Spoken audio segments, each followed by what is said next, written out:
honor to introduce Dr. Muller, from whom I have had the opportunity to learn before, and this morning as well, but way before. And you're in for a treat, and I would like to tell you a little bit about Dr. Muller. Robert T. Muller, PhD, trained at Harvard, was on faculty at the University of Massachusetts, and is currently at York University in Toronto. Dr. Muller is a fellow of the International Society for the Study of Trauma and Dissociation, ISSTD. For his work on trauma treatment. His newest therapy book, Trauma and the Struggle to Open Up, was awarded the 2019 ISSTD Award for the year's best written work on trauma. So I recommend you go and look for that one in Amazon. And his award-winning bestseller, Trauma and Avoidant Client, has been translated widely as lead investigation on several multi-site programs to treat interpersonal trauma. Dr. Muller has lectured internationally, Australia, UK, Europe, USA, and has been keynote speaker at mental health conferences in New Zealand and Canada. He founded an online magazine, The Trauma and Mental Health Report, that is now visited by over 100,000 readers a year. With over 30 years in the field, he practices in Toronto. Thank you, Dr. Muller. Thank you so much. Does anybody need a handout here? Let me grab one. Sorry, is it handout or handout? There you go. Does anybody else need? Yeah. There's a few here. You can feel free to pass them out. There's a few there. Okay. Welcome, everybody. Did you get a copy? Okay. Good. All right. Good. So, topic is forgiveness, a double-edged sword of trauma therapy.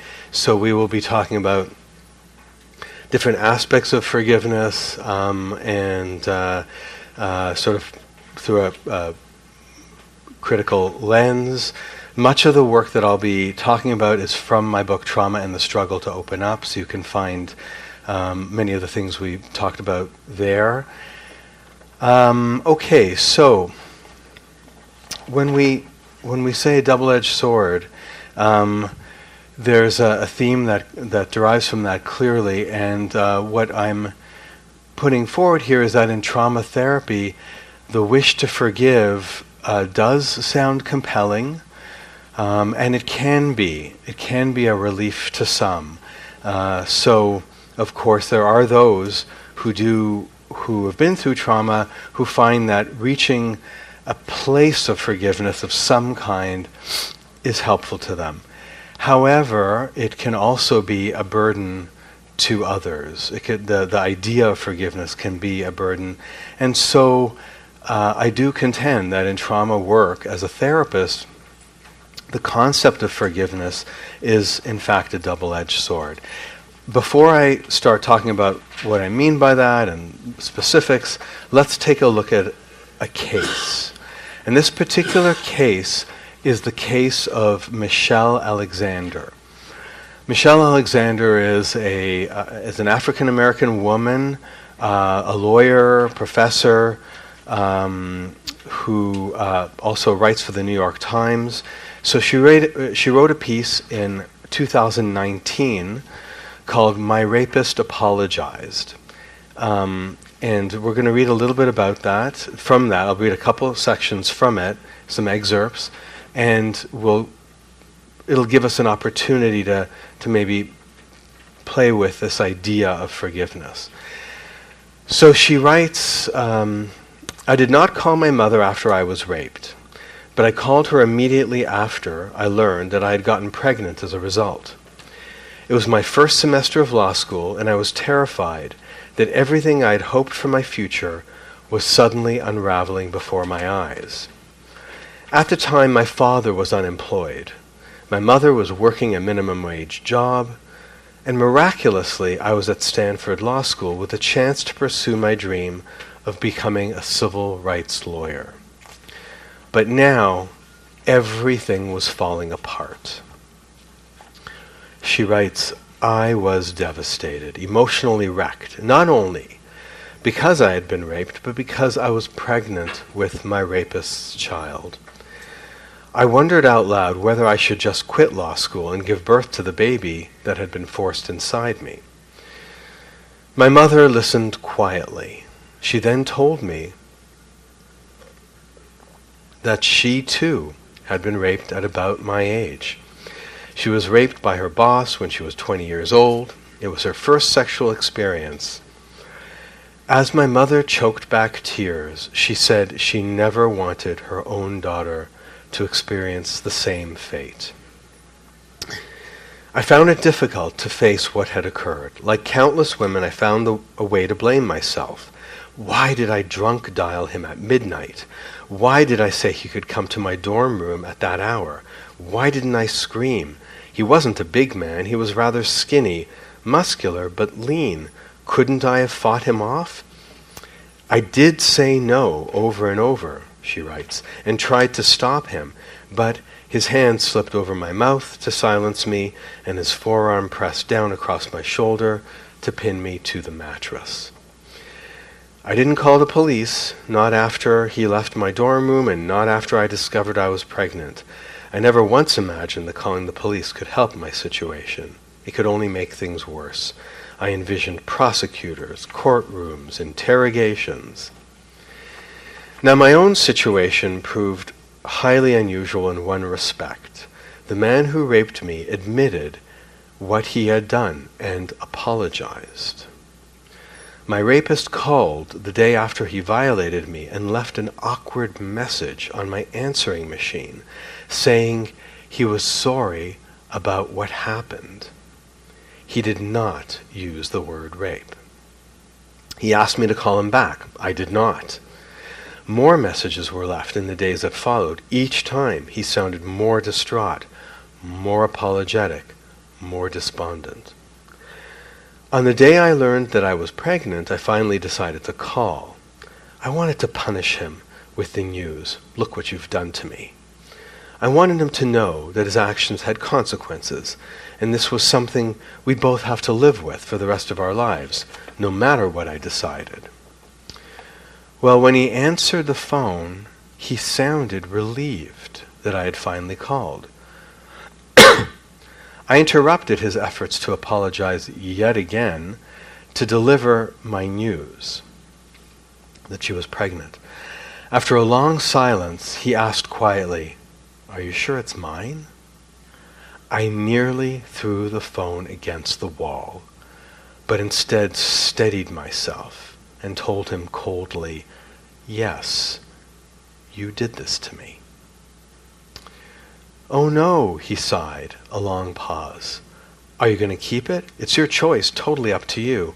"I know it's my choice," I replied. An even longer pause followed. The silence stretched between us, and I refused to be the one to break it. Then he said slowly, "I know you don't believe me, but I am sorry.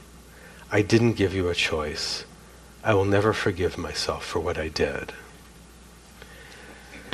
Okay, I hope this story raises a little bit of different kinds of emotions, different kinds of ways that folks can think about it.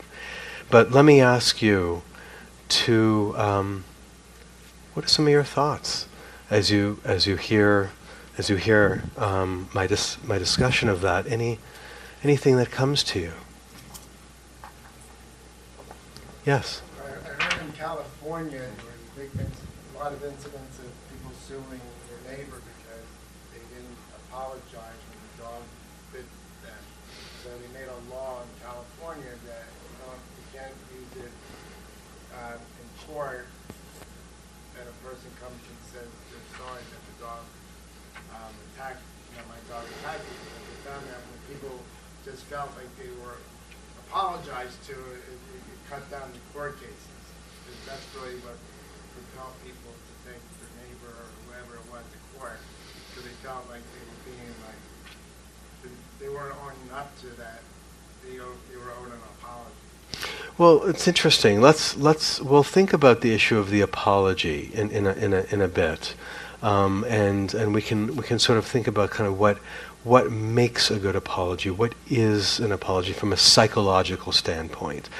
But as you hear the story, first of all, what emotions come up for you? What thoughts do you have? I think you had your hand up. Yeah. So just the idea of sometimes with an apology, it's too little, too late.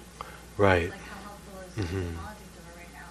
But Mhm. doesn't change the circumstance. So what is she supposed to do with that? Mhm. And it's thrusting that burden off of her for Mhm. something that she never asked for in the first place. Mhm.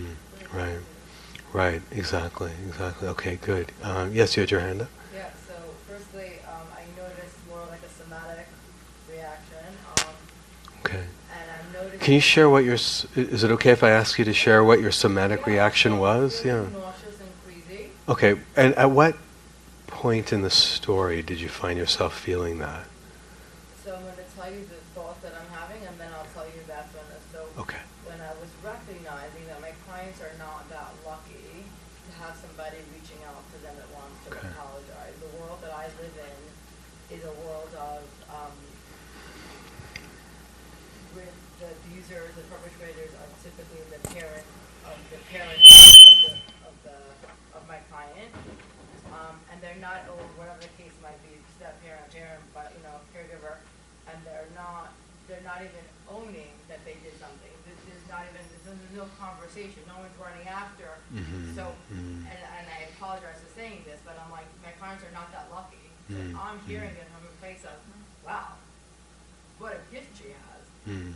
And then maybe that feels very foreign to a lot of people, and I apologize, but there's a world of people out there that are not getting this, and it's a much longer conversation. But so I'm like, I'm just living Mhm. that Mhm. reaction of like, Okay. not everyone gets that. No, I mean, I think it's. I'm hoping that there is a diversity of feelings and reactions, and so that's really interesting. Yeah, very interesting. Yeah. Like this expression that there's like a gift that keeps on giving, so this is like the trauma Mm. keeps on giving. Mhm. Never, I don't know if she decided to keep the child or not, but it's not only something that happened once, she has to live with this. Mhm. And each stage of life, whether he's going to step up and be a father, if they're not together, or whether Mhm. she's going to raise the baby on her own, whether it's something that Mhm. will go way into the future. Something she's going to wrestle with for the rest of her life. I Right. have a Yeah. client who was very neglected and abused by her mother, Mhm. and then she keeps trying to make a rapprochement with the mother, Right. and the mother keeps saying, "It was in the past, leave me alone." Right. And she compulsively, like we're working on it, she compulsively keeps trying to get the mother to understand what that was like for her, and the mother just doesn't want to hear it. Okay. Yeah. Good. Okay. Great. Yes. So I had a lot of different feelings at Yeah. different points. I felt thrilled that she was able to express the story in such a public way. Mhm. A lot of confusion when the mom shared her own experience. Like, was that the time to tell that story? Mm. And how validating could that be? Mm. Mhm. And like just a lot of confusion in there about, what is trying to be achieved there. Mhm.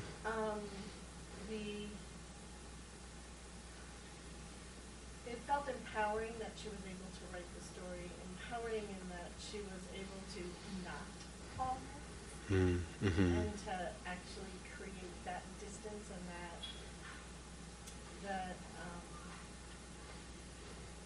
to have him sit with, the idea of apology, or that you could even apologize for such a thing. That is Mhm. like, Mhm. no, you had your hand over my mouth and your arm against my shoulders, Mhm. holding me down, and you think that deserves an apology? Mhm. Like, Mhm. owning and apologizing are two different things Right. in my book.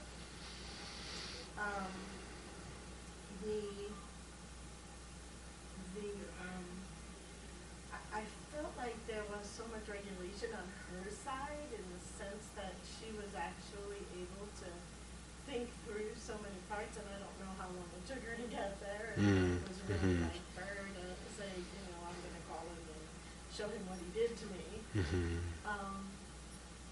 I'm very curious about the support system and what she went through to get to that place.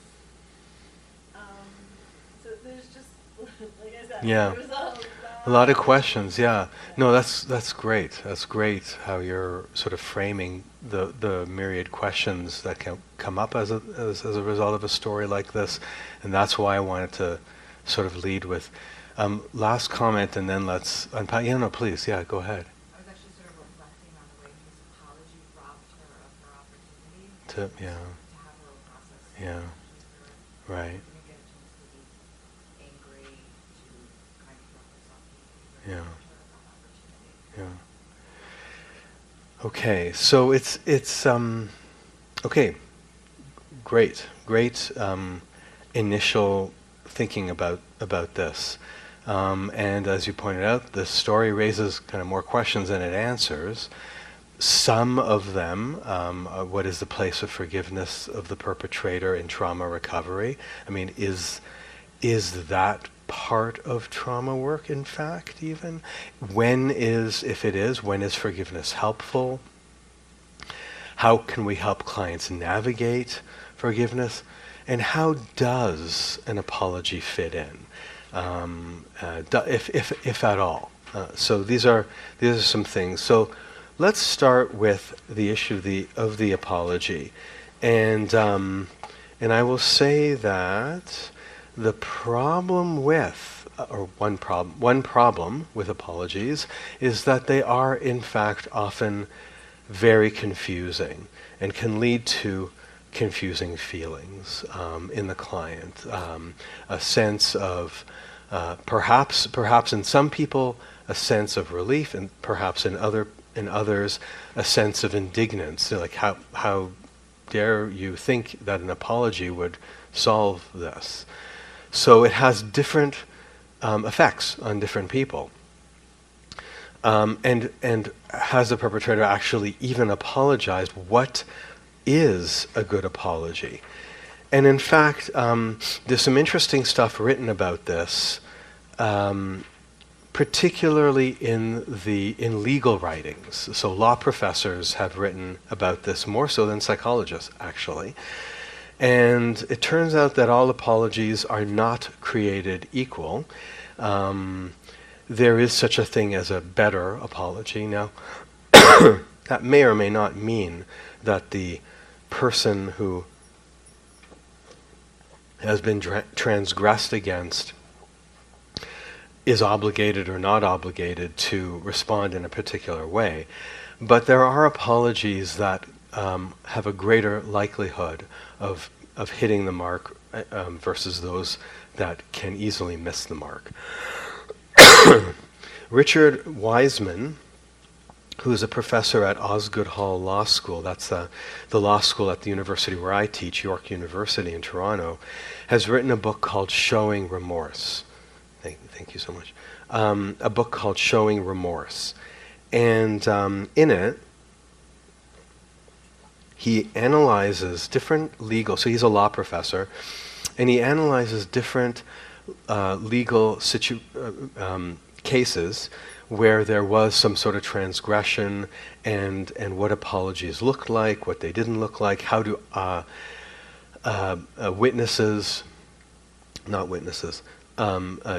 jurors respond to apologies.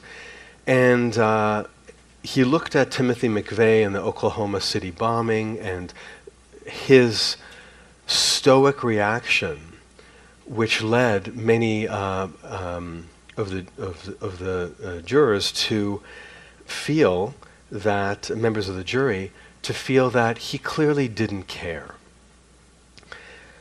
And you might think, okay, so people in court expressing remorse really need to show that they care.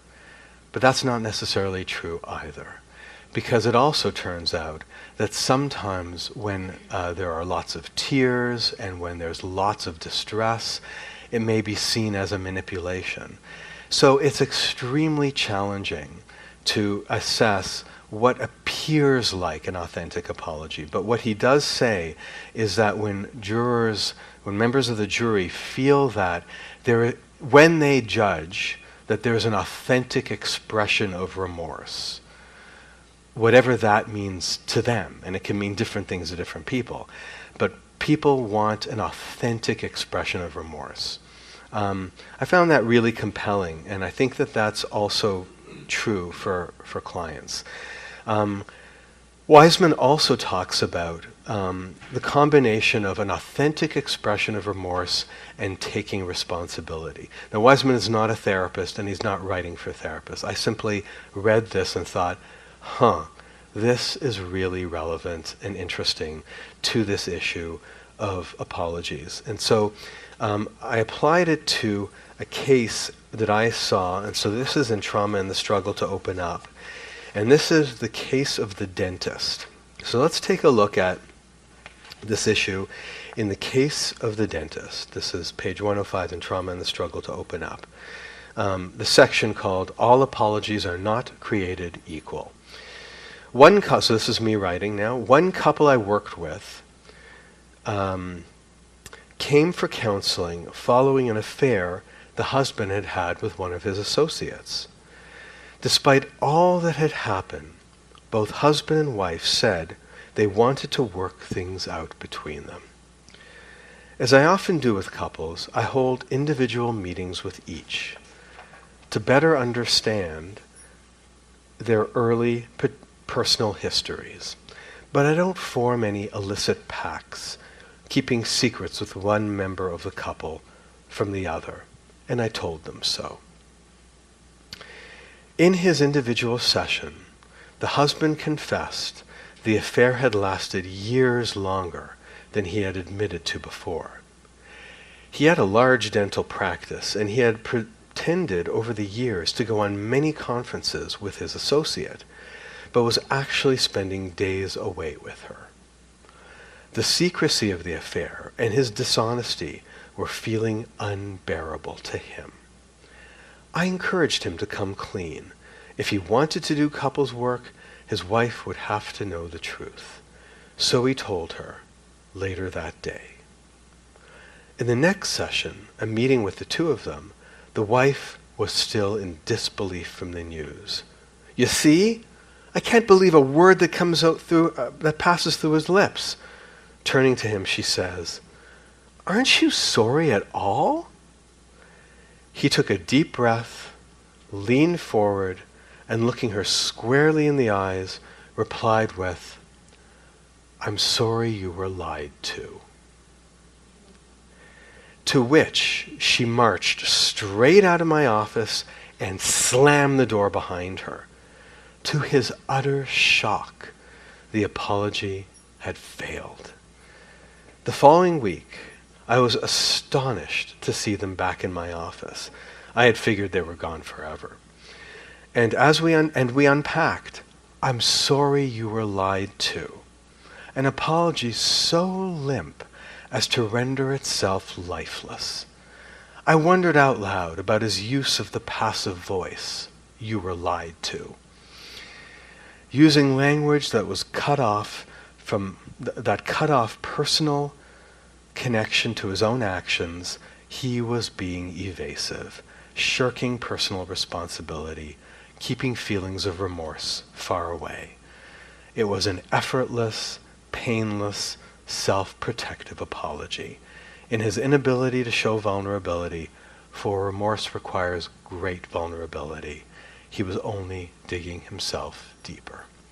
Okay, let's look at that and let's think about what was the problem with the dentist's apology. Why did the apology fail? How do we understand this? What does this tell us?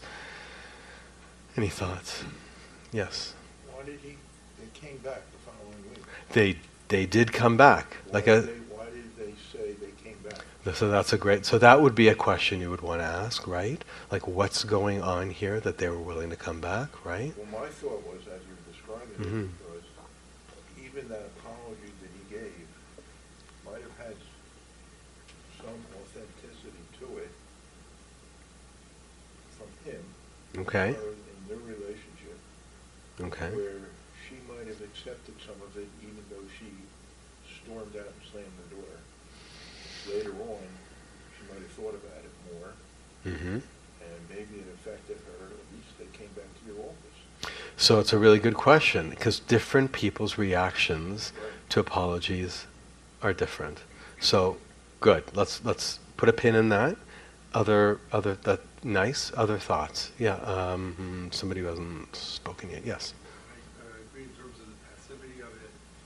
It also didn't hit, of course, to the core of the cheating. It was, I'm sorry you were lied to versus I take responsibility Right. for what I have done and what that was that he did. Mm-hmm. That he cheated. Good. For much longer than she had even known. Than he had admitted to. Yeah. Good. Very good. Yeah. Mm-hmm. She also don't know what he told her at the house before Right. he came into session, but That's true. in my experience, most men don't know how to be empathic, and there was no empathy there. It was just, it was also in the second person, Right. where he's not taking responsibility. It's Right. just like, well, you just didn't get what you needed, so. Right.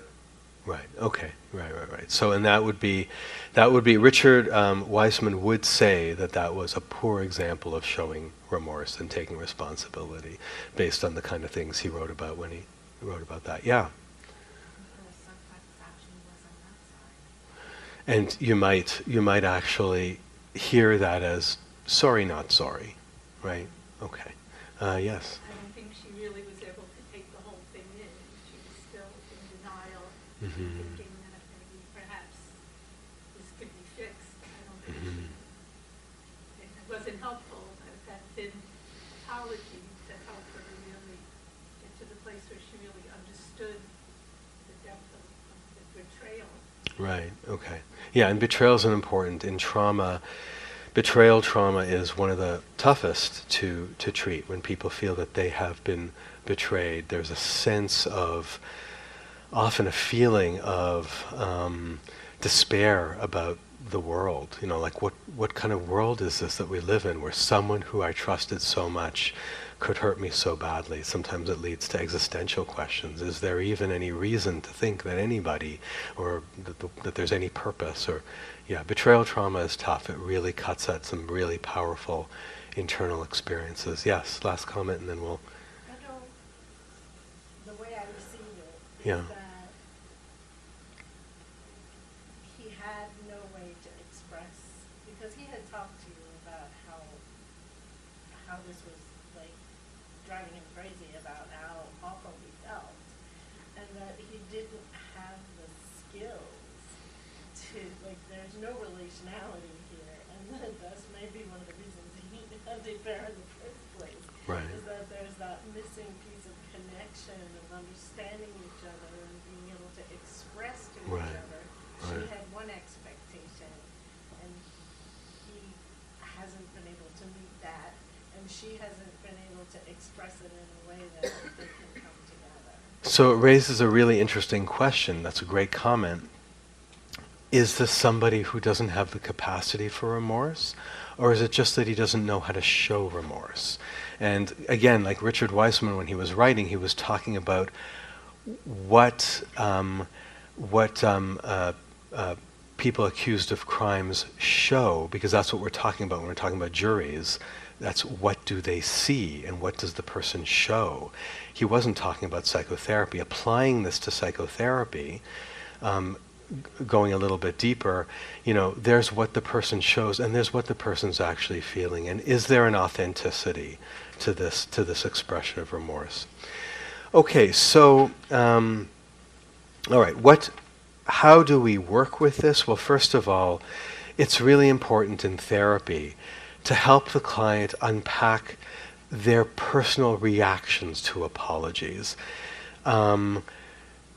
It's really interesting in this room to hear different people's reactions, both to apologies and to the concept of forgiveness. Each of the stories that you read about led to some pretty some diversity in responses and in feelings and in perspective. And I think that that's really instructive. There is no right way to respond to these. There is, though, a mix of different kinds of responses. And working with clients, what I really discourage is working from an ideological perspective. And I will really make that clear around the issue of forgiveness in a moment, because forgiveness, more than anything in psychotherapy, is put up as a virtue. And I'm going to really work here today to discourage that way of thinking about it and to shift towards thinking of forgiveness like any other human experience, any other affect, any other set of ideas, any other experience, and to think of it more like we do in all psychotherapy. We work with process. And so same thing around apology. Help like really looking at the client's subjective reaction. What does this client experience here? Some clients may feel disappointment as a result of an apology, even if you have a sense of, well, wait a minute, this apology is a positive ending. Shouldn't we be at least a little bit appreciative of it? I mean, and kind of, I guess what I'm saying here is really work with your countertransference. Is this about me or is this the client? The client may, on the opposite end of the spectrum, feel a sense of relief by an apology, and you may feel the sense of, what? No, I'm sorry, but that, what he said was not good enough. You might feel that internally. And that may be, again, part of your countertransference. And it might be fine for you in your relationships to feel a sense of indignance and like, no, unacceptable. You don't do X, Y, Z and then just go apologizing for it. You may feel that way. However, the countertransference challenge is not imposing your contempt for the perpetrator onto the client, because the client might have mixed feelings toward the perpetrator. So it's really complicated, and I'm really sort of just putting out there around apology to think about this idea of subjective, working with the subjective, as we do in every other way with clients. I think with apology and forgiveness, the reason this hasn't happened so much, the reason there's so much psychotherapy literature that makes forgiveness a virtue. And I think it comes out of a tradition. I think it's primarily kind of a Christian kind of values tradition. I think it comes, but I don't have much evidence for that. But I think this idea of forgiving the person who has harmed you is really seen as a virtue. And I think it's permeated our culture. I think in many subgroups we see that. That's my contention. And so I think that it's a tough one. And so very often, when you see writers, psychotherapy writers, very often they're influenced by that idea of forgiveness as a virtue. So I promise I'll take questions soon, but I want to sort of work toward something here. And that is, let's start really thinking about forgiveness and what the problem with it is. So I'm going to start with being a little bit critical of it. And that is that the biggest criticism I have in trauma work, and I'm not against forgiveness, I'm not the anti-forgiveness guy. I'm very supportive of it when it comes from a place of authenticity, when we work with our clients, when it makes sense for them psychologically, and when it's what they really need. And so it's fine. What I'm going to point out here is that where it gets people into trouble is around this idea of pressured forgiveness. In the interest of time, we're not going to look at the case of Victor because there's a lot of stuff to talk about, but I will say, where does pressured forgiveness come from? Well, there are a couple different elements. One is the blood is thicker than water idea. You know, honestly, you really should be forgiving your sister for XYZ. Blood is thicker than water. Why are you being so pig-headed about this and not allowing your sister? Cut her some slack. It's not her fault, that XYZ, or this other family relation. There's also societal pressure around forgiveness. The idea of what does the right kind of victim look like? So let me ask you for some examples.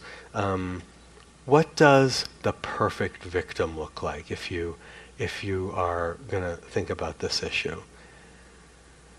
When people, the victim that people will have sympathy toward, the victim who, what? Powerless. Yeah, what's that? Powerless. Powerless, yeah, go ahead. A white heterosexual Christian male. Okay, interesting. Any other thoughts? Mm-hmm. The Charlie Kirk murder, the wife 2 days later forgives the killer of her own husband. Mm-hmm. Without any, it didn't seem like I'm sure she was sad about it, but I think she did it from a religious perspective. So perfect victim being someone who understands and forgives and doesn't hold a grudge. Maybe that's from some perspectives. I think I'm sensing some awkwardness here, and I hope there is, because it's a hard question to answer. It's an impossible question, really, to answer. It's a question that has no answer. I think it's an oxymoron. Okay. Perfect victim. Okay. Like, Right? But it is something that in court cases is a real thing. It's a real thing. So I wrote an article with a colleague who's a law professor at University of British Columbia, and it's called A Trauma-Informed Approach to Evidence-Based Law. And we analyzed, I was doing the psychological piece of the article and he was doing the legal work. And it was published in the Canadian Bar Review, which is our main law journal in Canada, or one of the big law journals. And it was really looking at this question of what do people look for when you have when you have victims of trauma, of some sort of trauma. What do people look for in the trial? And it turns out that it's a mess. It's really a mess. And you have judges who will judge women as liars if they cry too much. And then other judges who will judge women as liars if they cry too little. And then if there's inconsistency in their testimony, so if you have somebody who has been through some kind of trauma and they're asked questions about the rapist, let's say, or the person who abused them in a domestic situation, and well, what color shoes were they wearing that day? And the person says red. But it turns out the evidence shows they were wearing purple shoes that day. So is this person a liar? Well, if there's inconsistency in facts, then yes, then greater levels of inconsistency, judges are instructed to consider this person to be an unreliable witness.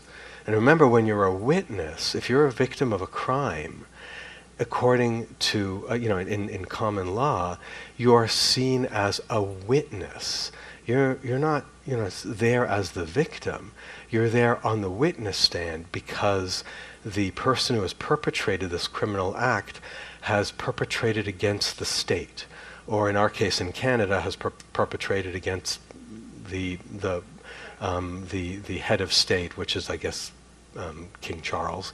But anyway, yeah, that's right. So that's what you're a witness to a crime. And so are you a reliable witness? If your facts are a little bit confused, but I mean, tell me, if you're someone who's a victim of a domestic situation, do you remember if there were red shoes or purple shoes or whatnot? So it's very easy, very, very easy to poke holes in testimony.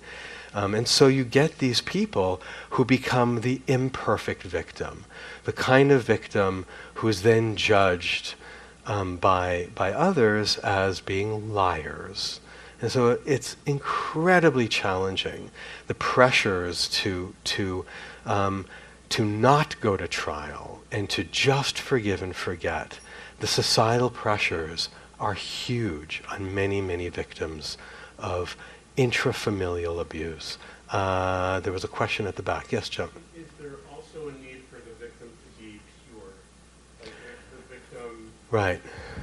acted in a way that we disagree Exactly. or showed some level of ambivalence about what was happening. that Exactly. they're not purely victim. Exactly. We see in Michelle Alexander's case, she says, why did I drunk dial him at midnight? So the implication, and it's a great example of someone who says, well, I wasn't pure, if you're using that kind of idea, kind of morally, whatever that means. I did this, and so therefore, what do you think about that? And yeah, that's right. So very often people will look at that and then judge the victim as being the wrong kind of victim. So there's this unbelievable pressure on many victims of whether it's sexual assault or domestic abuse or abuse or child abuse to forgive because of all of these things that they're up against. It's a big challenge for them. Yes. Knowing what you're just saying now, I'm thinking about it. This might Yeah. sound ego-centered. I don't accept, let's say if a guy abuses a child, and the child grows up, and the guy wants to do something about it, the situation. Mm-hmm. In my mind, let's say the guy apologizes to the child, now grown up. Mm-hmm. I think, this is me now, Mm-hmm. that's not enough. Even if the child accepts it. Mm-hmm. Mm-hmm. I say a sentence, an apology, or two sentences did something extremely destructive. Even though she accepts it, I say, no, you got to do more than that. So sometimes I actually have the guy pay for the therapy or do something of an action over a period of time that it meets my, again, it sounds like it's ego-centered, because I don't think the person, they might, like you say, accept an apology very quickly. They're hungry for it, but the apology is insincere, or it's very shallow. Right. Or it's anybody can say, forget, I just shot your kid, so I'm sorry. So you're not alone in that contention. And actually my colleague who wrote that article with me, the article Toward a Trauma-Informed Approach to Evidence-Based Law, to Evidence Law, sorry. He has a book in which he really unpacks the whole issue of restorative justice. And the example you're giving is one potential act of restorative justice, that sort of thing, kind of actual actions where the rubber hits the road doing something. Okay, but so how does this relate to psychotherapy, okay? I'm just going to take a look here. Let me just say a couple things here. So, pressured forgiveness is a problem in... I'll get to the question in a second. I just want to make sure that we have enough time to sort of get to... How are we doing for time? Where does this go till? Until 3:50? Oh, okay, we have an hour. Okay.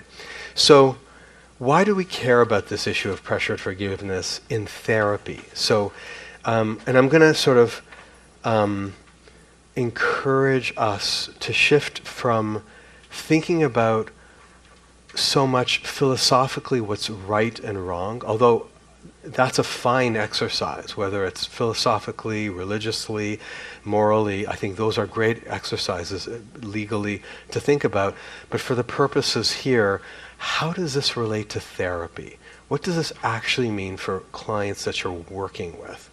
And the first thing here that I want to say, so that idea of like, well, who cares if there's pressured forgiveness? Why is this a big deal? Well, there are two real kind of concerns I have when clients that we work with become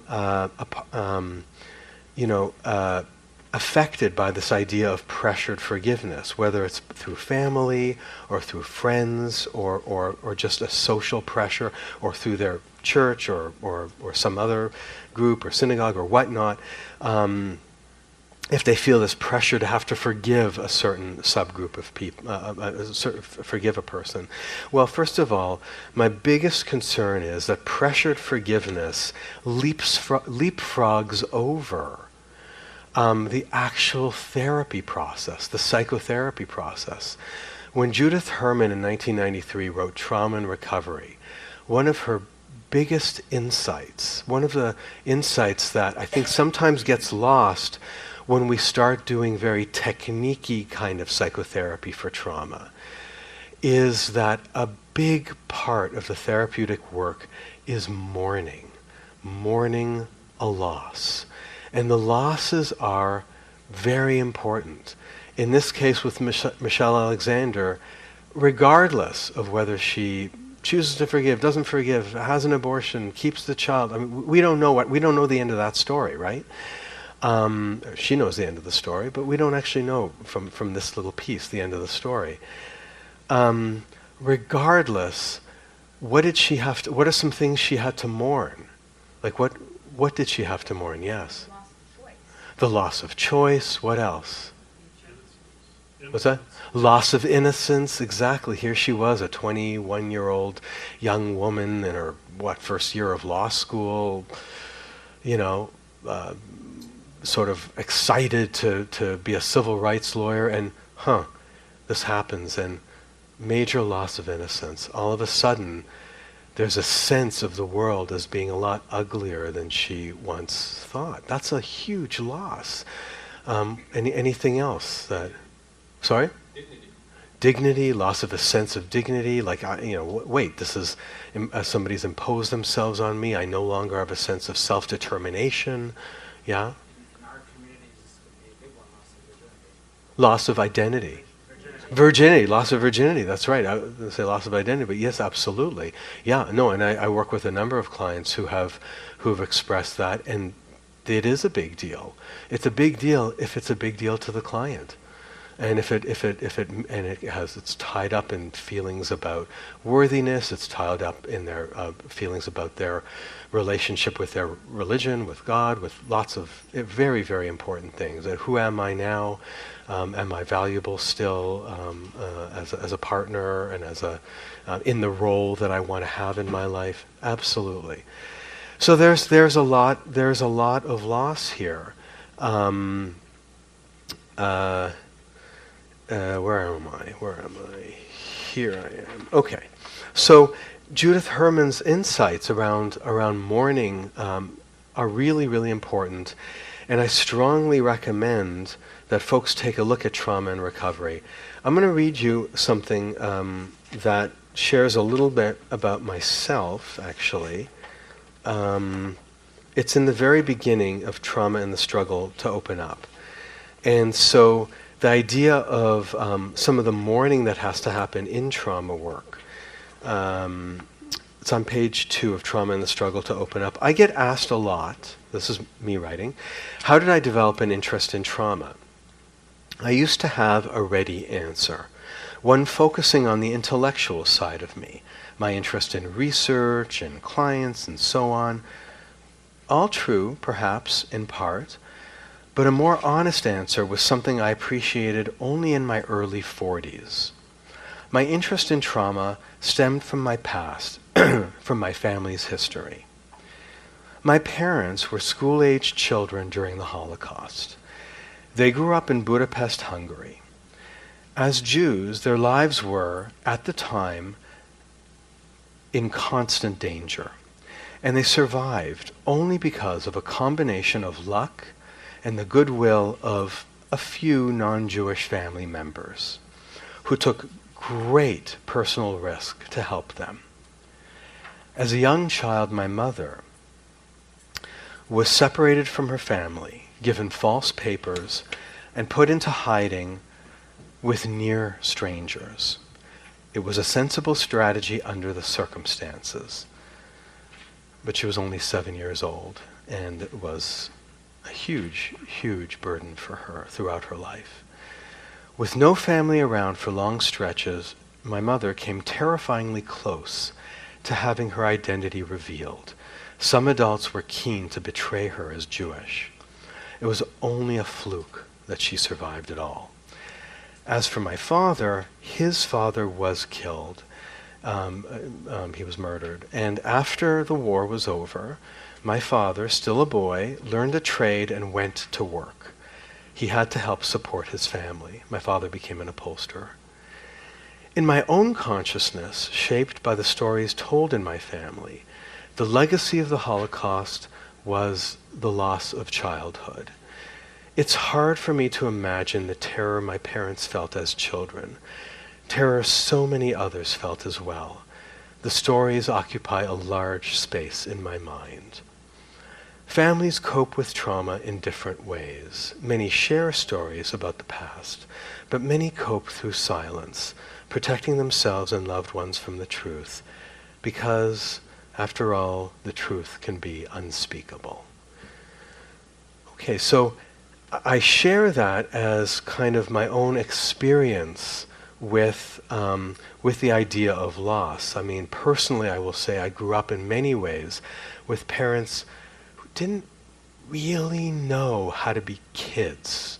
They didn't really appreciate the innocence that childhood should have. Of course, they were also Hungarian immigrants trying to manage in Canada, and it was, they were not culturally tuned in and that sort of thing as well. But the biggest thing was not that, because most of those stories are cute and funny.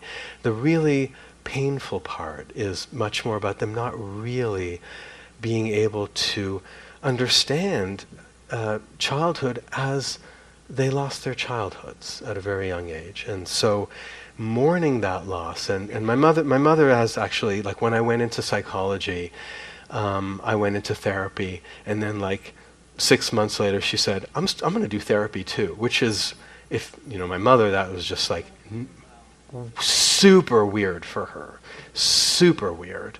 But she did, and to her credit, came to understand some things about the losses she'd experienced.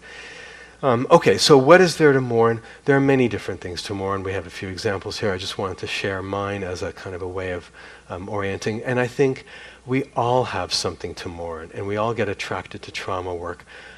Probably there's something in us that draws us to it, and I'm not going to say necessarily what it is, but we all have something that we need to mourn. In some cases, a changed worldview.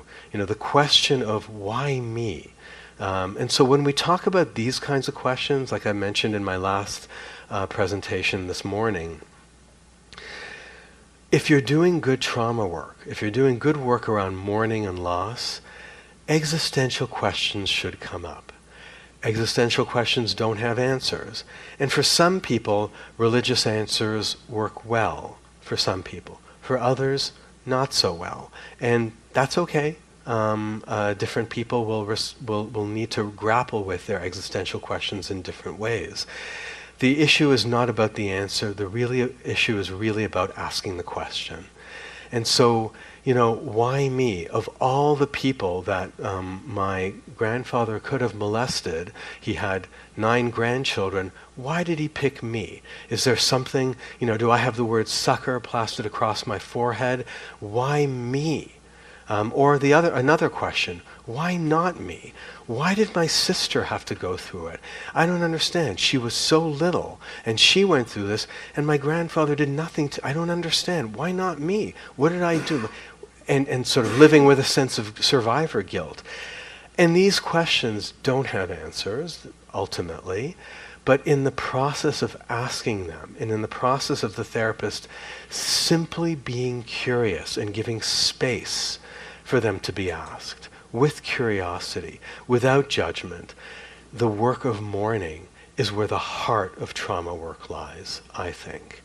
And my concern about pressured forgiveness is that it just leapfrogs right over that. The example that you give is a very good one.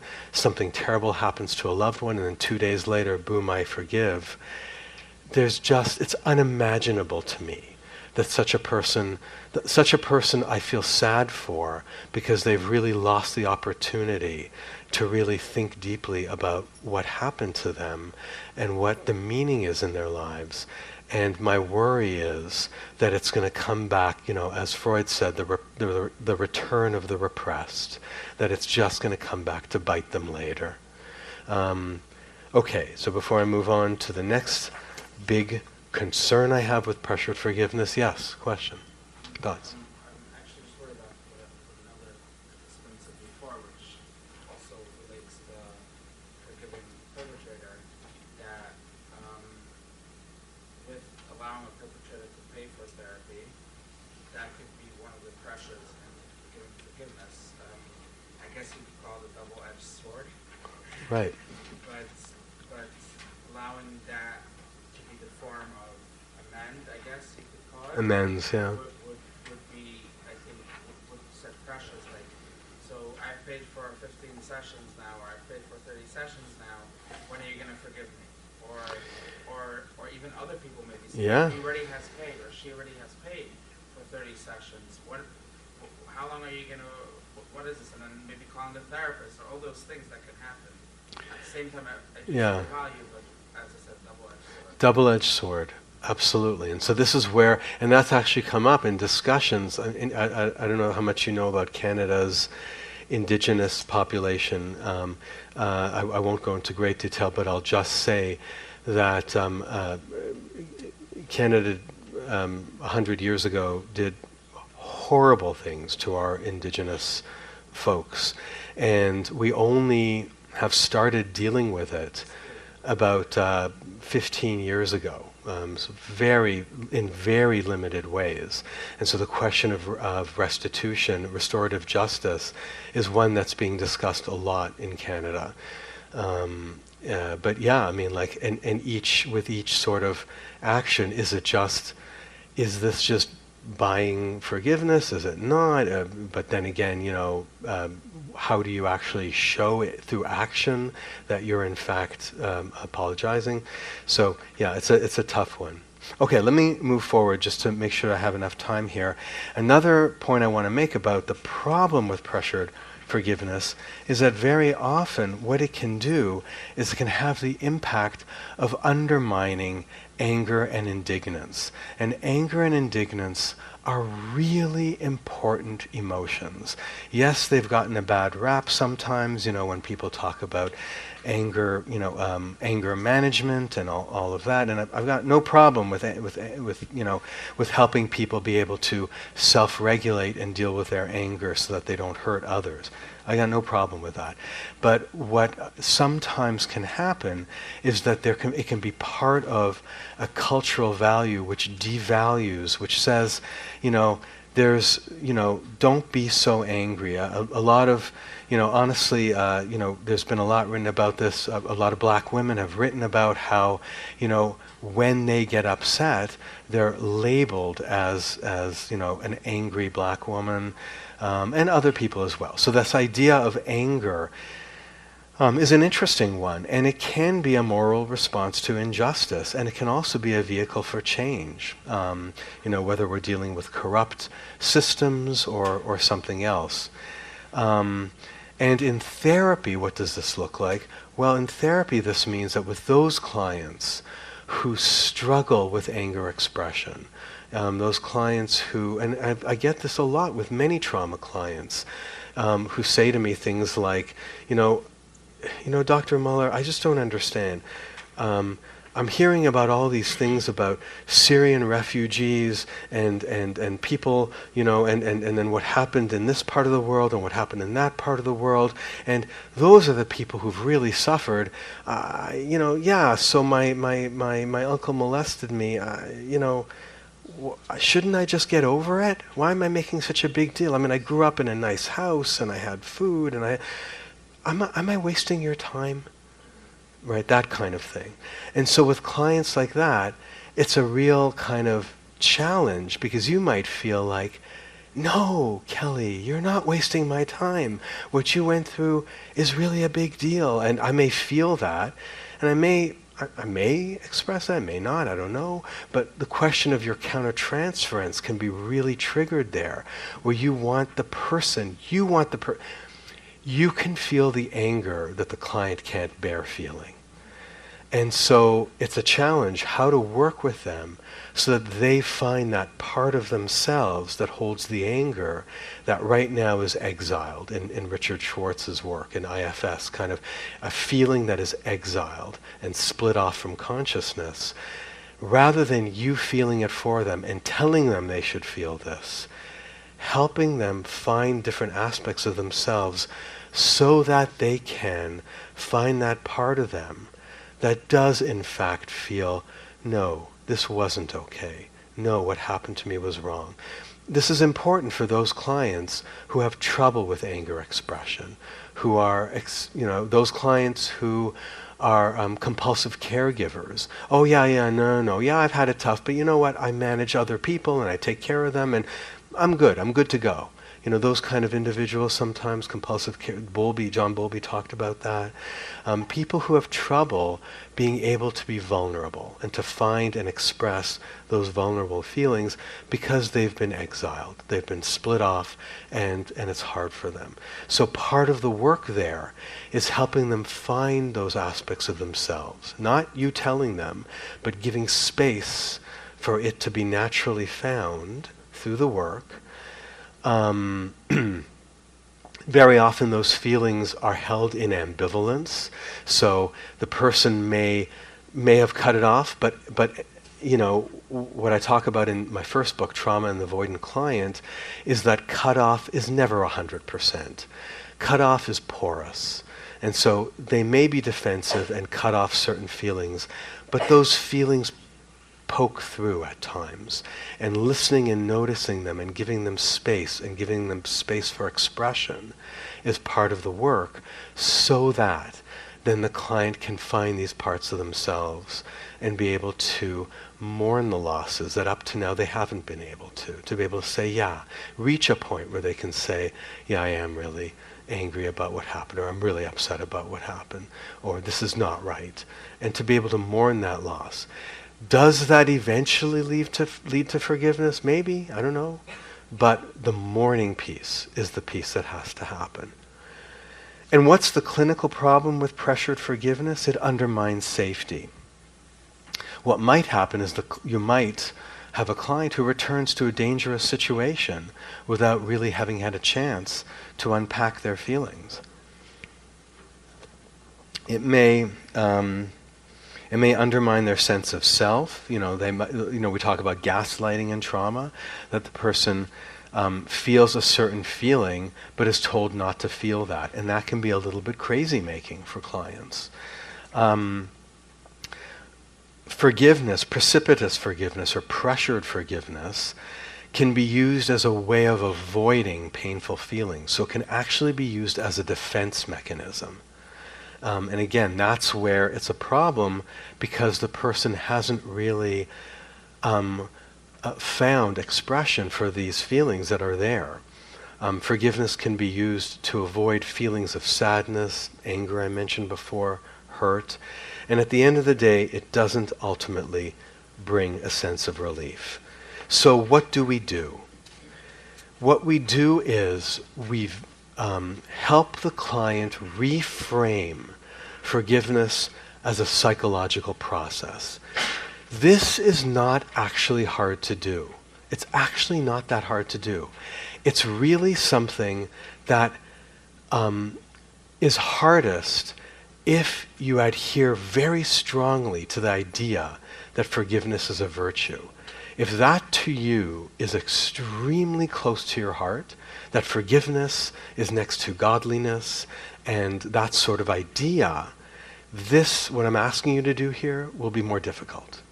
If that's not something you adhere to that closely, if you're open to the idea that forgiveness is a part of the natural human experience, just like anything else, whether it's shame, whether it's guilt, whether it's sadness, whether it's conflict, interpersonal conflict, whether it's love, whether it's hate. Just one part of human experience, no better or worse or more important than anything else. It's just that. If you can sort of view it that way, then you can much more easily help clients with the struggle.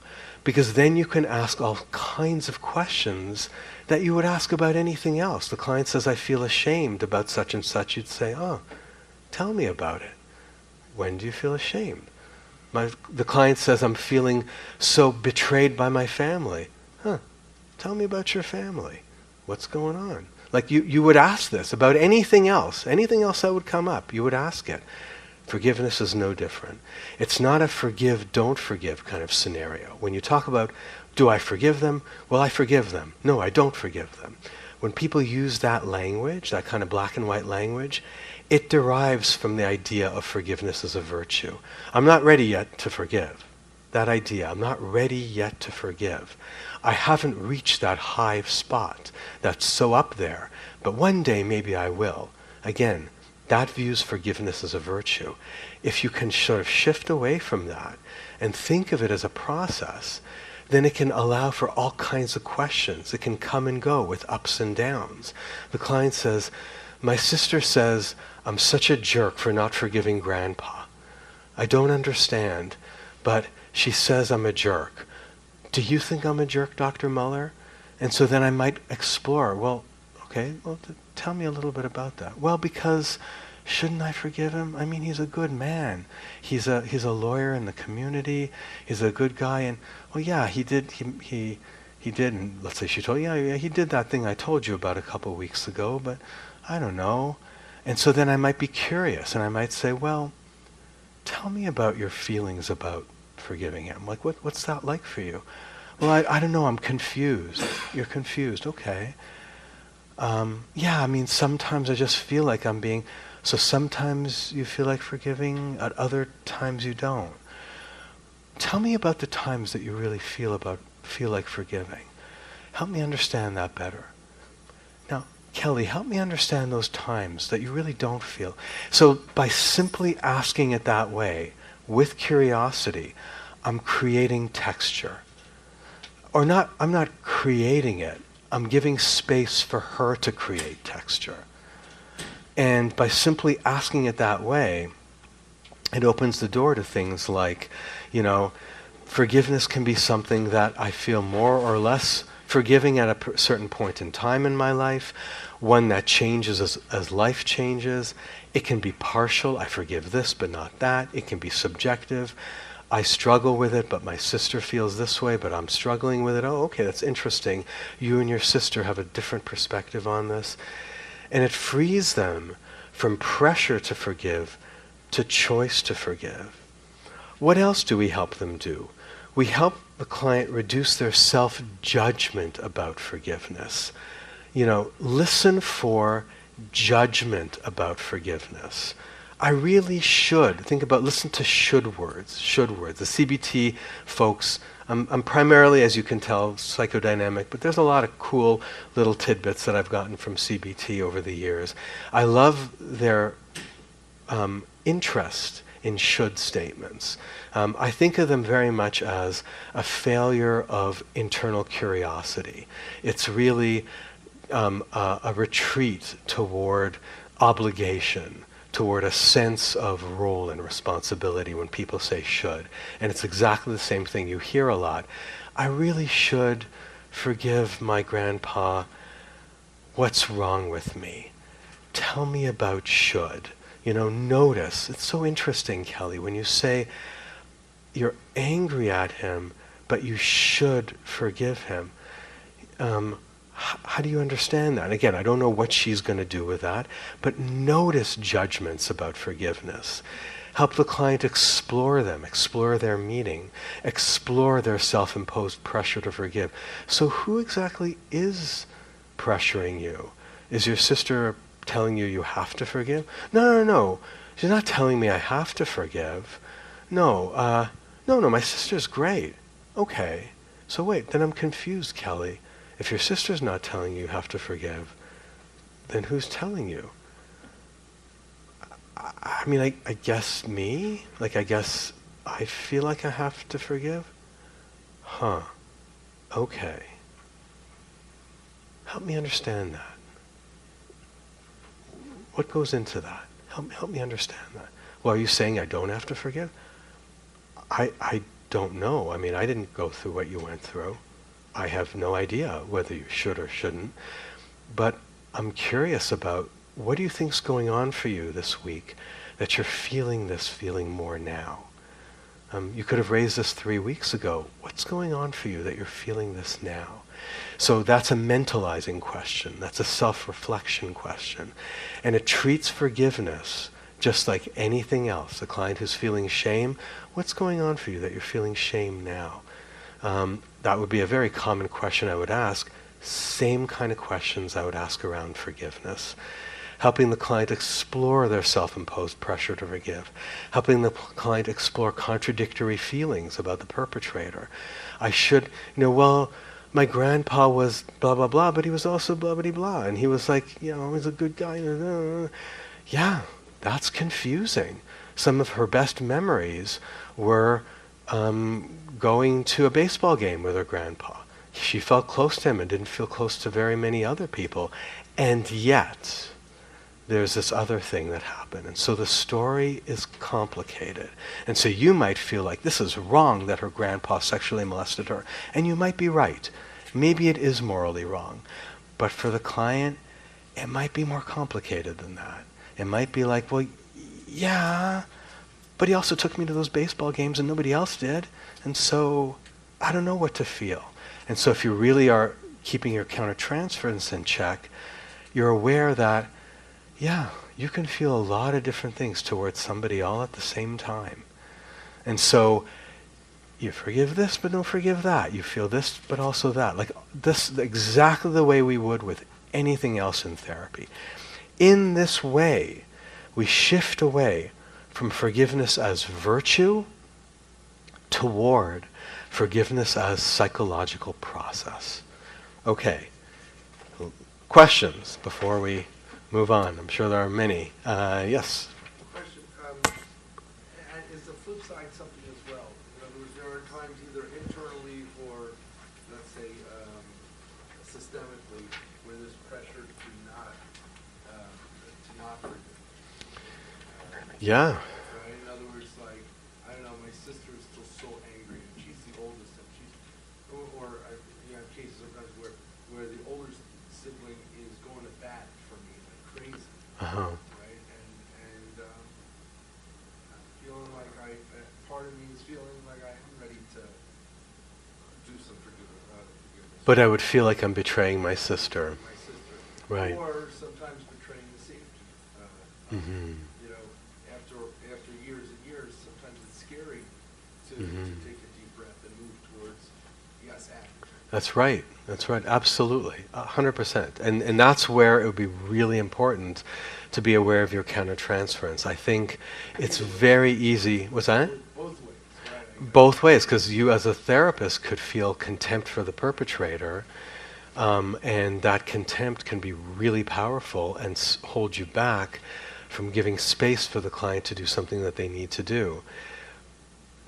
It's right, but yeah, absolutely. Yeah, great question. Yes, Aaron. The thought I have also that, what appreciation that it's not black and white. There's room that can be done in the room before going towards the forgiveness. Yeah. Meaning you can start doing some steps in the room first. Right. Let's see that. And you share other forms of Yeah. finding space for yourself, but ultimately we have to see how that is, how that goes for you Right. before moving to the next that other phase. Nice. Well, like, what does that feel for you? How does that sit with you? Yeah, expressing different feelings. Yeah, and an empty chair is a great technique for that. Yeah, exactly. Nice. Yeah. I do appreciate this creating space around it. That Okay. created the cultural issue involved, which I mainly work with non-Jews. Okay. And often people will come in, I've already forgiven my perpetrator. And Yeah. I talk about just trying to create space around the option of Yeah. not forgiving. So I talk about premature forgiveness. Okay. Because I think for Christians, it's hard for us as Jews, I think, to understand. If you are not Christ-like, if you are not forgiving, you are the problem. Right. Which means that for them to even, so as a Jew, I'm coming in saying, no, let's create space around degrees of forgiveness. Yeah. It's almost going against their religion. Yeah. And it has to be handled with a lot of sensitivity if you're working with a Christian. Yeah. Because you don't want to make them feel bad for being the bad. And so sometimes Yeah. I recommend people watch it from Cold Women Talking, where there's a trailer to that. Yeah. Who are we? You know, that pressure to forgive. And the Yeah. issue of self-forgiveness. Yeah. Oh, we'll get there if we have time. If we have time. But let me. So, but let. Not about even self-judgment about forgiveness.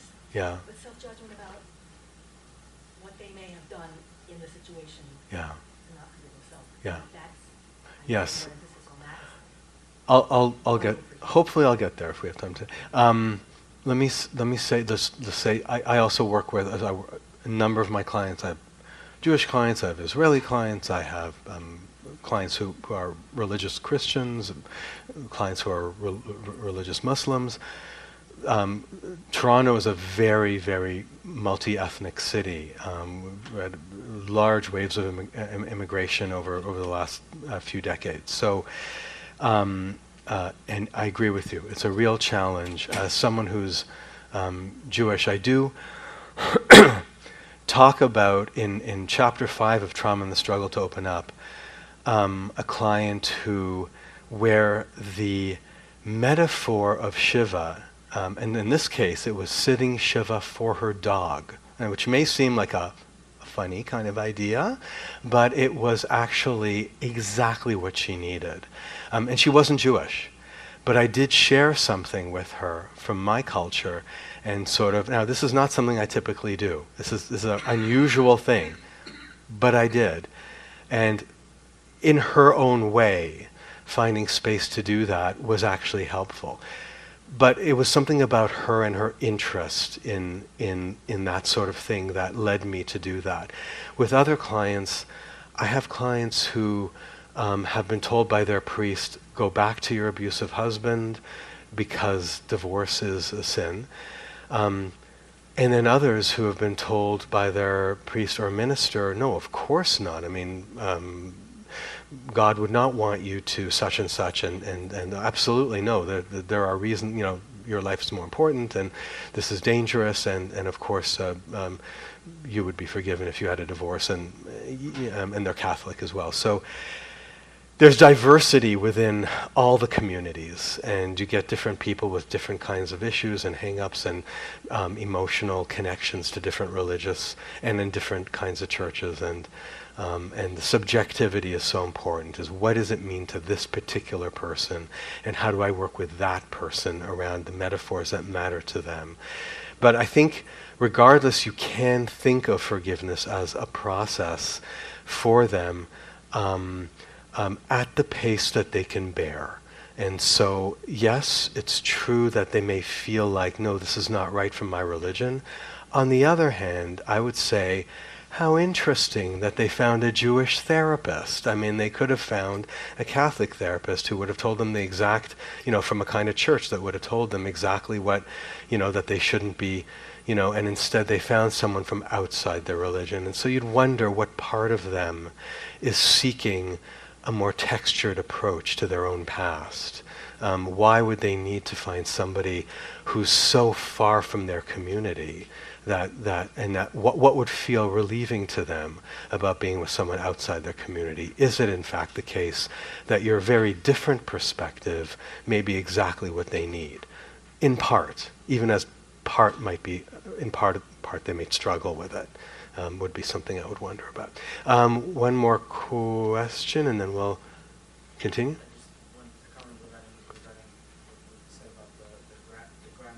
Yeah, yeah. Sometimes, or oftentimes, there's abuse in a case where there was problems in the household, and the abuser is actually in some way a savior, where they're saving this kid out, they're taking them out to baseball, and etc. Yeah. So that could put it in context for us that we have to kind of Exactly. do things at the same time. Exactly. The fact that they still feel that this perpetrator saved them. And they could have very mixed feelings. Okay, let's take a look. So here, mixed feelings, which I feel like we've probably already covered. All right, I'm going to move forward there. So what about the, let me see, because I want to get to forgiving themselves. I want to make sure self-forgiveness, that we have enough time and we're a bit limited. So let me just, let's see. You know what, let's move toward, let's talk about self-forgiveness. Thank you for raising it. I want to make sure I have enough time. Okay, so self-forgiveness is a really important issue, and similarly, I suggest giving space for thinking about forgiveness as a process. What are some of the situations that people really struggle with in trauma around self-forgiveness? Well, very often there are feelings of shame. In the example that I gave of the grandfather, it's not unusual for people who've been through sexual abuse to experience some physiological arousal when they were sexually abused.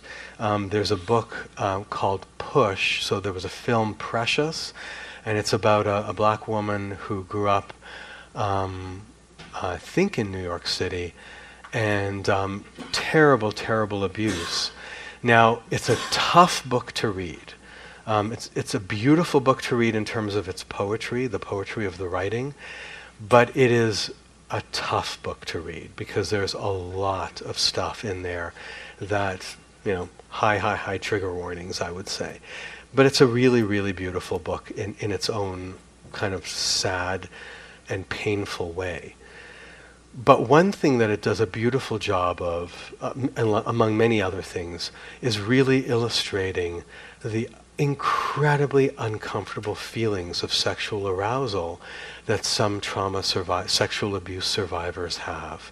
Even when that sexual abuse was perpetrated, well, regardless of who it was perpetrated by, whether it was perpetrated by a partner or whether it was perpetrated by a caregiver, a parent, or a family member, that there is and so the author, Ramona Lofton, does a very nice job of illustrating the physiological reactions that people, that in this case the character, can have, and the feeling of shame as a result of that, the feeling of self-loathing that comes up. Why do I feel this way? But then having these sexual fantasies and feelings as a result of the sexual abuse. Now, of course, one of the things that in trauma work and trauma-informed therapy that we do, part of the work is psychoeducation. And again, although I primarily work in an integrative, psychodynamic kind of way, there are certain things that are very helpful from some other modalities. And psychoeducation can be really helpful for many trauma survivors. I don't spend hours lecturing at people, but I might throw in a little bit of a tidbit here and there. A lot of survivors of sexual abuse say that sometimes they have these sexual feelings that they're really uncomfortable and had sexual feelings when they were sexually abused. That's a physiological reaction, and it's normal. And it doesn't make you a bad person, or, in your words, as you mentioned a moment ago, a pervert, or any of that. It just makes you a human being. It's part of what happens when people, even children, are sexually stimulated. Doesn't matter by who. It can be by a caregiver. It can be by anybody. They sometimes have sexual feelings. And that's just part of being a human. Now, I might say that to somebody. I might. That might be a psychoeducational part of what we want people to understand is, this is quite a normal thing. How you do that and whether you do that in this context or that context, I would leave to you. But I will just say that some kind of awareness of that is really important. Clients also feel shame for and have trouble forgiving themselves for affection they might feel toward the perpetrator. As I mentioned, he'd hug me when sexually abusing me. And you know what, Dr. Muller? Nobody else hugged me. So is he such a bad guy? Right, try answering that question, right? Right? So it's tough. Well, okay. Part of the person feels this, but part of the person feels that. And it's a complicated thing, but I do a lot of work with parts of self. And I will say, yeah, I hear you, Beth. Sometimes when he would sexually abuse you, you felt a real feeling of closeness. Help me understand that feeling of closeness. That's a hard thing to explore, because you might feel that you're now justifying the abuse, or, how do we do that without you saying that somehow this person is rendered blameless? Not easy. Okay. Sexual abuse is like a con job. It's not done in a violent way. It's done in a gentle, often playful. But the person who's doing it is trying to con the victim into allowing it to happen. Yeah. And that's, I'd say, a high percentage of sexual abuse cases. I use the word it's con, the person is conned. So they actually play upon the feelings of that child. Yeah. So how do you help somebody understand that they were conned and it's not authentic? Let's keep going. I'm not answering that, just saying that's what Yeah, exactly. Let's keep going. So clients will, and I will share some of the what to do piece around this in a moment, but let me move forward just in the interest of time. Clients might also feel shame for the choices they made. I didn't fight back. I didn't protect others. Let's take a look for a moment at this client and his experience. I gave him the adult attachment interview, which I talked a little bit about this morning. But in this, at this moment in this developmental interview, I asked him, tell me, let's call him Joe. Joe, did you ever feel rejected as a child? And pay attention to his feeling of choices he made around this trauma story he tells, and how he might feel about himself and what he might be struggling with. By the way, this is actual clinical material. However, the person that you will see and hear is an actor. Okay, but this is actually based on an actual clinical case. I just de-identified it to protect the client's identity. So I asked him, tell me, Joe, were you ever rejected as a child? And this is Did I ever feel rejected as a child? Well, I kind of feel bad for saying this, but I guess so. I mean, not that my mom did it on purpose. She got sort of depressed after our dad died. We all did a bit, I think. She hardly spoke any English and couldn't find work. The construction company my dad was working for refused to pay out his pension. I remember one time my sister was in the washroom, and my sister, I guess she got her period. She was younger than me, and I kind of felt responsible for her. But I would have felt dumb going into the washroom to help her. I was 14, so it would have been weird. So I knocked on my mom's bedroom door for help, and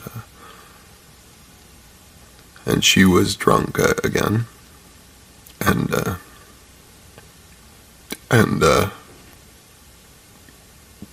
she did nothing, no help.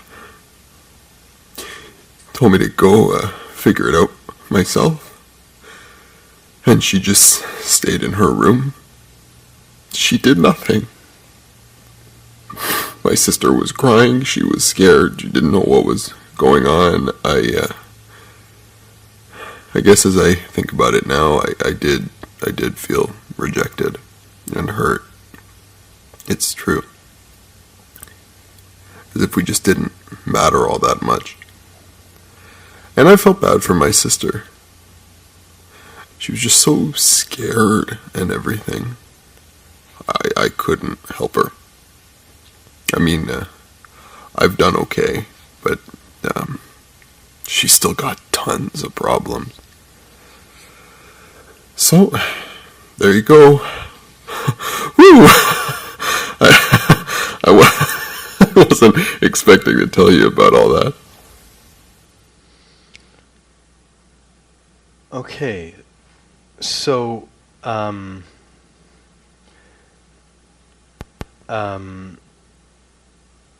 let's unpack that a bit. What are some of your thoughts around the issue of self-forgiveness regarding this particular client, regarding Joe? Where do you think he might struggle with that? Yeah.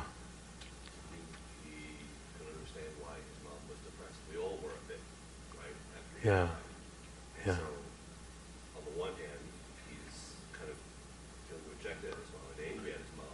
Right. But also feeling really bad. Mm-hmm. Good. Yeah. Okay. Yeah. Him, his role with his sister. Uh-huh. Not only, the awkwardness of I couldn't go in, but then he threw in at the end that I ended up all right. And the ambivalence. I guess I did what I could. Mm-hmm. She's still got a lot of problems. She's still got problems. And yeah. And what, some thoughts about parts of self. What might be, what might be as yet unintegrated, or what might he still have to kind of contend with? Yeah. Yeah. Yeah. Yeah. Good. Right, exactly. Two tough choices. What do I do? Did I do the right thing? A sense of guilt about it, a sense of maybe shame. I'm a bad brother, I'm a bad person, I'm, maybe just guilt, I don't know, but regardless, there are feelings there, right? And there's something that's really unresolved. Yeah. To look at it from a more somatic perspective, Yeah. this unfinished, he couldn't go in and help his sister. Yeah. He couldn't do anything with his Yes. mother. So there's all this unfinished stuff inside his Exactly. body that didn't get resolved. So the Yeah. resolution in whichever direction you want to look at it. Exactly. We would say there's unfinished business, and I agree with you. You can see that it may be, really kind of right in there, and in terms of physical. In fact, he came in, to your point, this person came into therapy because he was having trouble sexually. He was a young man who had a girlfriend of several, like about 7 or 8 months, and his girlfriend wanted to have sex, and he really struggled with it. I mean, for him, and what he struggled with was this sort of being willing to be vulnerable enough and, in his words, selfish enough to find her arousing and not constantly doing something for her. There was this feeling, this was someone who had this profile that John Bowlby talked about, the compulsive caregiver, the person who has trouble with vulnerable feelings because their modus operandi is to do for others. I have to fix this, I have to do that, I have to help others. And so some of the work was around being willing to let himself enjoy something, to be able to be in the moment, to be able to allow himself, and it was not easy.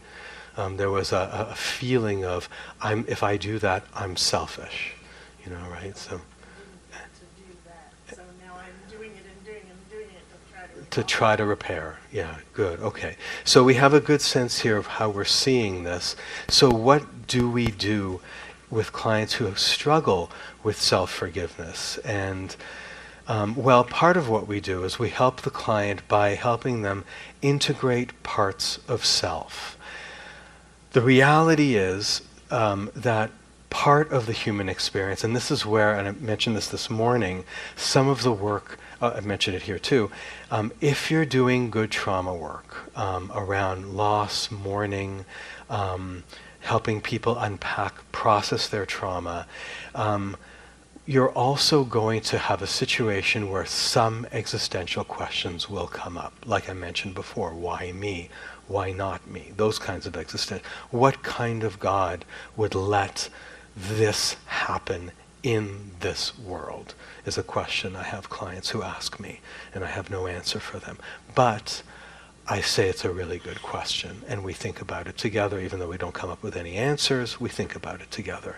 And simply doing that, asking the question and giving space, gives space for different parts of self to express. And in that process, in that exploration, we come to a place where we all have parts we're not proud of. We all have parts that if we could, we all have stories. Every single one of us has a story where we look back and think, if I could amputate that story from my life, I think I would. I would really like to just go in there with a knife and just cut that story right out of my history. But here we are. We can't do that. And that's part of, as Yalom talked about, part of the human condition is that we have these stories that we live with, that we feel shame for, and nobody leaves this world without a something. And we all have a thing. We all have a thing. We can't amputate those stories. We can't pretend they don't exist. When clients are highly judgmental of themselves, I say to them, Tony, you sound like you're yelling at yourself. And he says, well, I think it's wrong that okay, I hear you. I hear that you don't like it, that you do X, Y, Z.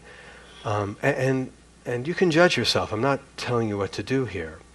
The only problem with judging is the story ends. You're a bad person. We can't do anything with that. And in addition to judging yourself as a horrible human being in your own words from a moment ago, I'm wondering if we can also be curious and wonder what was going on for you when, or what is it that scared you and led you to ... and what is it that you wish you could change that you haven't been able to change, but you're suffering with. And by the way, we all suffer with something. Welcome to the human race, but we all suffer with something. It's hard. It's hard. I might say to people, helping people learn to sit with their parts. It's not just their past, it's actually their own parts. Yeah, but Dr. Muller, you don't understand. You don't understand. And I say, okay, Tony, help me understand. Okay, you don't get it. Okay, help me get it. Help me. Okay, when my grandpa started abusing my sister, do you understand that I ran out of the house? I literally left her there.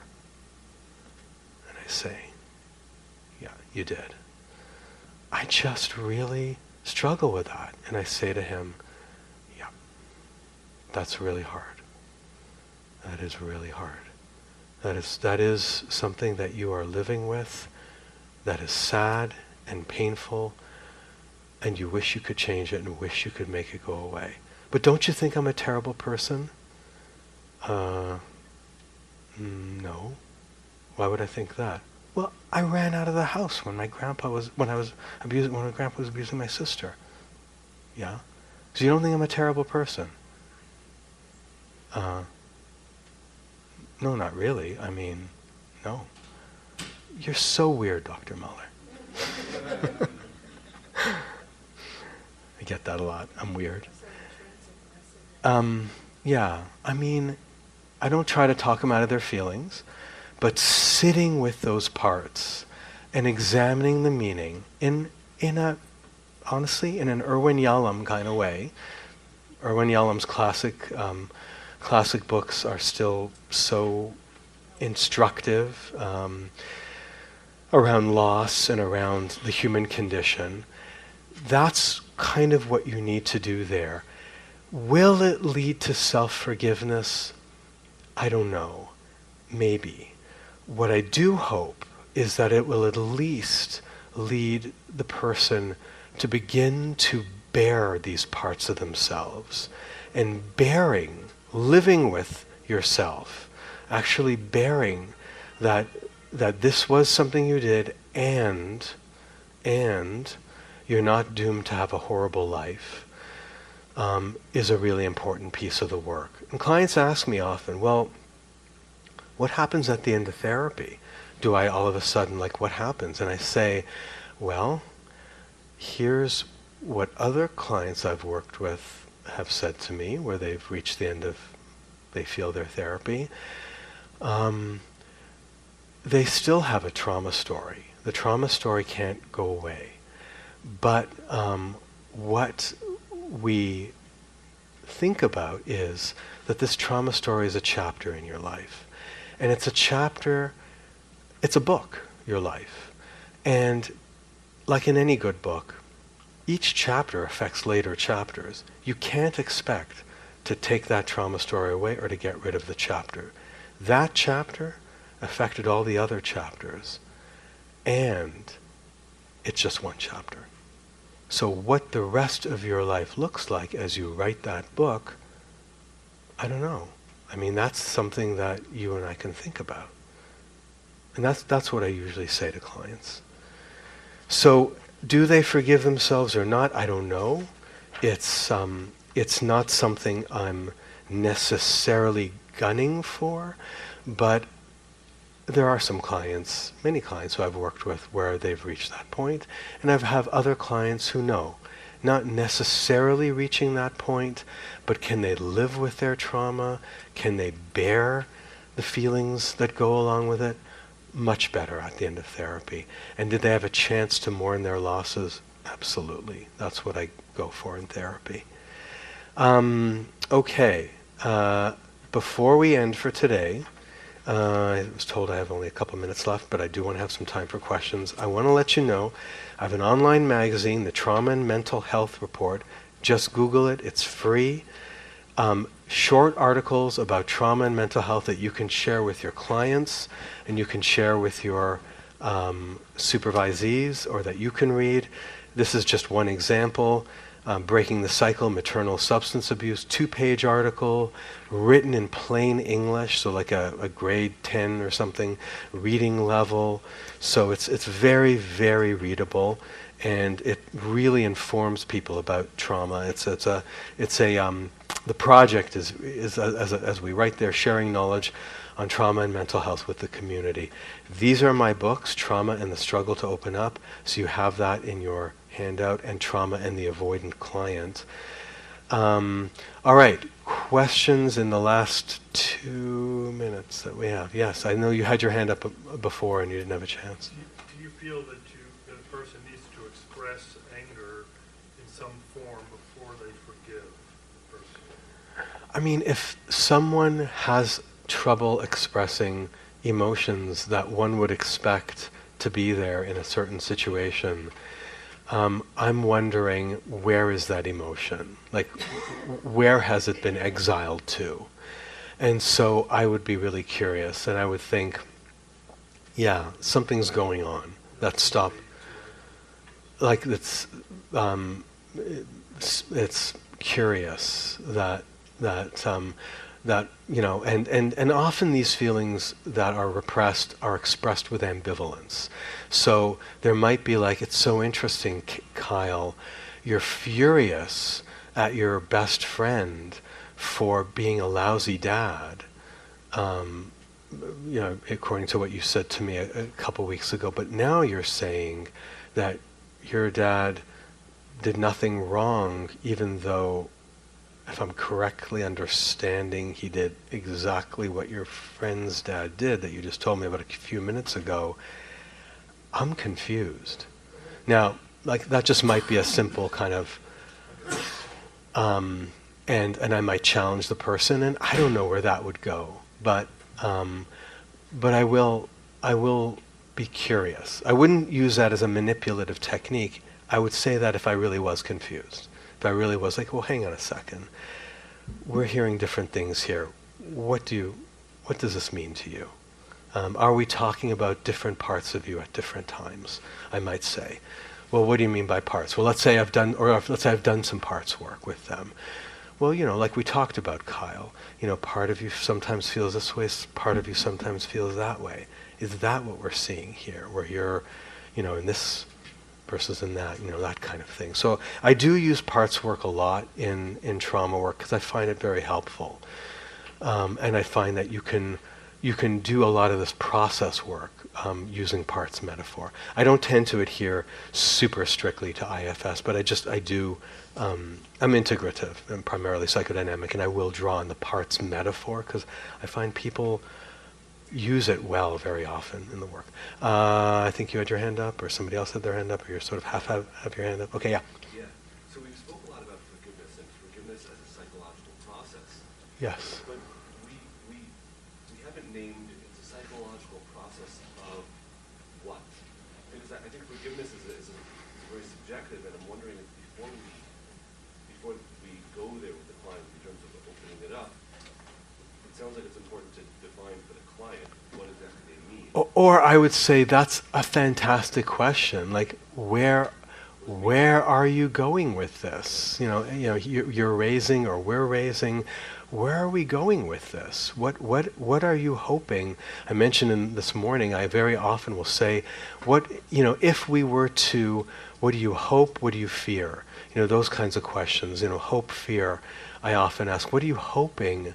Where are you hoping you would be able to, and what do you worry would happen if? And so that would be exactly the kind of question I would ask if it feels in some sense nebulous. In order to what? Like what do we imagine will happen at the end of Especially because I would imagine on the perpetrator side, often, will you forgive me basically means, will you just act normal so that we can never Exactly. which is not necessarily what forgiveness might mean in another context. Exactly. 100%. Exactly. Very nicely said. Yeah. Can I ask, Herman's model, the three phases, my understanding is that she added that fourth phase of justice. Right. Yes. In her most recent book. Right, and to me it's a little bit confusing. Because I'm again, I don't have her stature, so I'm not correct. But a lot of clients, I don't know, like you had said, a lot of people don't need that level. Yeah. One of the things that makes me somewhat fearful, I guess, is the counter side of it all. This is sometimes you'll have an advocate who will kind of express like there's no way you can heal it unless you go for unless you report or unless you get justice. So let me just say that I really loved Trauma and Recovery, 1993. Her most recent book, that's a couple years old, I struggle with. And I think that it comes from kind of really being very much involved in the social justice community. I have nothing against, I'm all for social justice, that's fine, things should be just, that's great. But I think in terms of psychotherapy, I think when we get too far into any ideology, whatever that is, I struggle with clients who, anyway, there are lots of ideologies there's so many ideologies. Yeah, it can run the risk of imposing the therapist's wishes onto the client and not really exploring what the client needs to. So if it's a client for whom justice is important, great. That's what we talk about. But if it's not, absolutely not something. Yeah, like whose agenda is it? Yeah, I'm sort of not in favor of agenda-based therapy. I think so. At the end of the day, what's that? It's hard enough to do the work as therapists, let alone trying to get the yeah, okay. Let's stop there, folks. Thank you so much. You're very welcome. Yeah, have a nice day. I'll be here for any questions. That was really wonderful. I so enjoyed Oh, good, it. good, good. It's great. You can look, Janice A. Spring has the safety here, and the title is How Can I Forgive You? Courage to Forgive is Courageous Not to.